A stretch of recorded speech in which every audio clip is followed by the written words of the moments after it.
Sri Sai Satcharita, Chapter 30, Part 1, Drawn to Shirdi. In this chapter, the story of two more devotees who were drawn to Shirdi is narrated. Preliminary.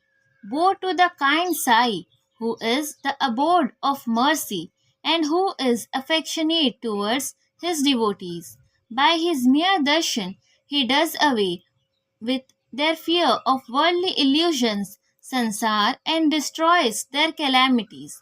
He was first nirgun, formless, but on account of the devotion of his bhaktas, he was obliged to take a form, to give liberation, self realization to the bhaktas in the mission of the saints, and for Sai, the chief of them, that mission is inevitable.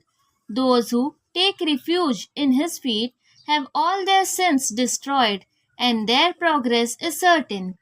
Remembering his feet, Brahmins from holy places come to him and read scriptures and chant the Gayatri mantra in his presence. We, who are weak and without any merits, do not know what bhakti is, but we know this much that though all others may leave us, Sai won't forsake us. Those whom he favors get enormous strength, discrimination between the unreal and the real, and knowledge. Sai knows fully the desire of his devotees and fulfills the same. Hence, they get what they want and are grateful.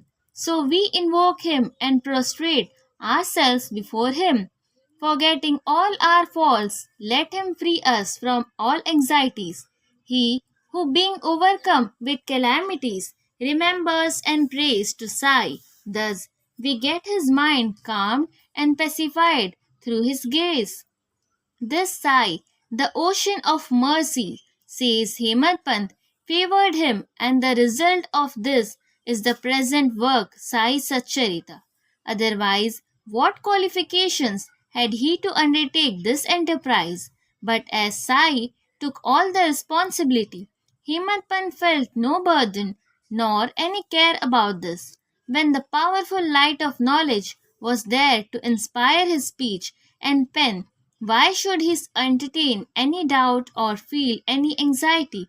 Sai got the service in the form of this book done by him. This is due to accumulation of his merits in the past births, and therefore he thinks himself fortunate and blessed. The following story is not a mere tale, but pure nectar. He who drinks it will realize Sai's greatness and all pervasiveness. Those who want to argue and criticize should not go in for this. What is wanted here is not discussion but unlimited love and devotion. Learn, devout, and faithful believers, or those who consider themselves servants of the saints, will like and appreciate these stories. Others will take them to be fables. The fortunate bhaktas of Sai will find the Sai Leelas as the Kalpatru, wish fulfilling tree. Drinking in or devouring this nectar of Sai Leelas will give liberation to the ignorant jivas, satisfaction to the householders, and a sadhana to the aspirants. Now we come to the story of this chapter, Kakaji Vaidya. There lived in Vani, Nasik district, a man named Kakaji Vaidya. He was the priest of the goddess Saptashringi there. He was so overpowered by adverse circumstances and calamities that he lost peace of mind and became quite restless. Under some circumstances, one evening he went into the temple of the goddess and prayed unto her from the bottom of his heart and invoked her aid to free him from anxiety.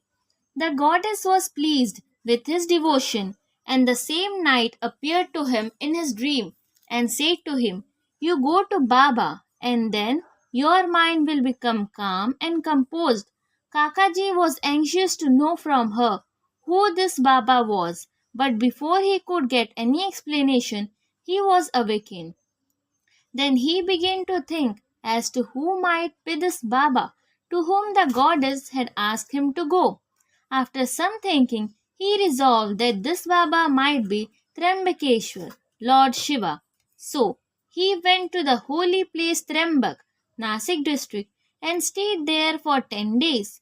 During this period, he bathed early in the morning, chanted the Rudra hymns, did the Abhishek, pouring fresh water over the pindi, and did other religious rites. But with all this, he was as restless as before. Then he returned to his place and again invoked the goddess most pitifully. That night she again appeared in his dream and said, "Why did you go to Trambakeshwar in vain? I mean by Baba Shri Sai Samarth of Shirdi." The question before Kakaji now was how and when to go to Shirdi and how to see Baba. If anybody is in real earnest to see a saint, not only the saint but God also fulfill his wish. In fact, the saint and the Anant God are one and the same. There is not the least difference between them. If anybody thinks that he will go on his own wish and see a saint, that will be a mere boast, unless the saint wills to. No one is able to go and see him. Even a leaf of a tree won't move without his bidding. The more anxious a bhakta is for the visit to the saint, the more devout and faithful he is. The more speedily and effectively is his wish satisfied to his heart's content. He who invites anybody for a visit also arranges everything for his reception, and so it happened with Kakaji. Shri Sai